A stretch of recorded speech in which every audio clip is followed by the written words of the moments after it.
কি ভয়ঙ্কর পরিস্থিতি।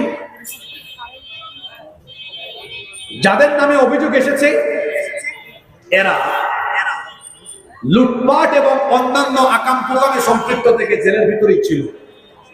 1 মাস যেতে না যেতে তারা জামিন নিয়ে বের হয়েছে। এই হলো আপনাদের দেশের আইন। চোর চামার খুনিরা জেলে ঢুকলে কেমনে কেমনে জানি লবিং কইরা বের হয়ে যায়।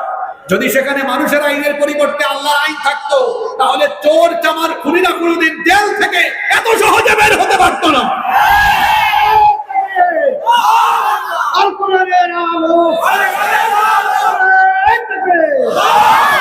আজকে 5 দিন হয়েছে, 5 দিন হয়েছে। স্লোগান লাগবে না ভাই, কথাগুলো বুঝলেই হবে। আমি তো স্লোগান দেওয়ানোর জন্য কথাগুলো বলতেছি না, আপনাদেরকে বোঝানোর জন্য বলতেছি। 5 দিন হয়ে গেছে, দেখেন এখনো অপরাধীকে শনাক্ত করা হয় নাই। শুনতেছি এ নাকি পাশের দেশে চলে গিয়েছে। আমার কথা হচ্ছে এ পাশের দেশে চলে যায়, বিজিবি কোথায় ছিল? আমার অকর্ম অযোগ্য অপদার্থ স্বরাষ্ট্র উপদেষ্টা বলেছে তাকে ধরাই দিতে পারলে 50 লক্ষ টাকা পুরস্কার দেওয়া হবে। তো আমরা জনগণ যদি অপরাধী ধরে নেই তাহলে আইন শৃঙ্খলা বাহিনীর কামটা কি?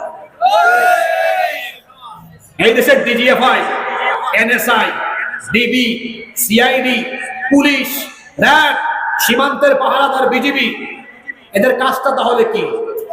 অপরাধী প্রকাশ্যে খুন করে কিভাবে চলে গেল? এই জন্য এই বাহিনীগুলো এনএসআই, ডিবি, গোয়েন্দা সংস্থা, ডিজিএফআই, সিআইডি, পুলিশ, র্যাব, বিজিবির প্রধানদেরকে ডেকে এনে অবশ্যই তাদেরকে জিজ্ঞাসাবাদ করা দরকার। এরা কেমনে চলে যায়? আর পাশের দেশ, আমি এই ভারতের দাদা বাবুদের ব্যাপারে বলি, তোমরা বড় মজা নিতেছো। আমাদের দেশে আগুন লাগাবার অপরাধীদেরকে গডফাদারদেরকেও আশ্রয় দাও, অপরাধীদেরকেও আশ্রয় দাও। মজা বুঝবা কিছুদিন পরে এরা তোমাদের দেশকেও কিছুদিন পরে অশান্ত করে তুলবে। এনএসআই, ডিবি, গোয়েন্দা সংস্থা এরা কি কোনো বুঝে না গুলি টাকা করছি? এই